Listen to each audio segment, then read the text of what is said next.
At UFC 310, Shavkat Rakhmonov narrowly defeated Ian Machado Garry. Yes, you heard that right, but it was not by finish.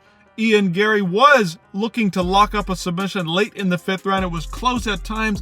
Shavkat rocked Garry multiple times on the feet throughout the fight. It was a little bit of that pitter-pat, touch and go, just leg kick fest throughout the whole fight. It was a very lackluster, very boring fight between two former teammates who had sparred many, many times before getting in the cage, were a little bit unsure of each other at first, and then throughout the 4th and 5th, things started to heat up a little bit, but not a lot happened, and Garry almost shocked the world by submitting Shavkat.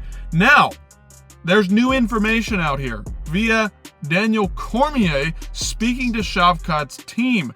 As we know, Shavkat barely beat Garry. Shavkat has had an 18-fight unbeaten streak and an 18-fight finishing streak.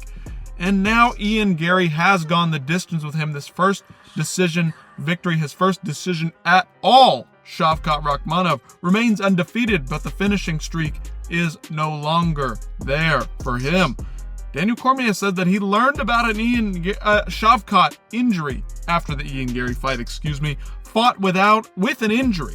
Let's take a listen to Daniel Cormier after the fight.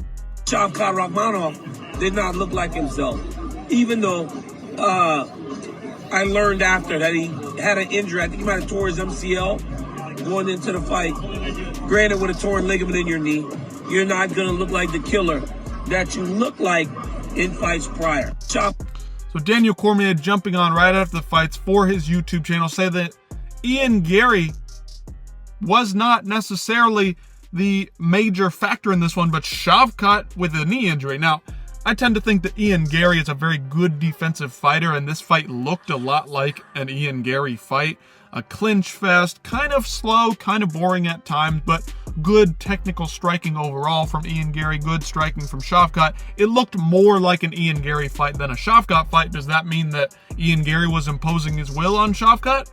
Maybe in some ways, yes, but if he truly had an MCL tear heading into this, of course he's not going to look like an aggressive finisher that he usually does. So let me know, guys, what do you think about this? Again, props to Garry for stepping up on short notice. Shavkat taking the late notice opponent too.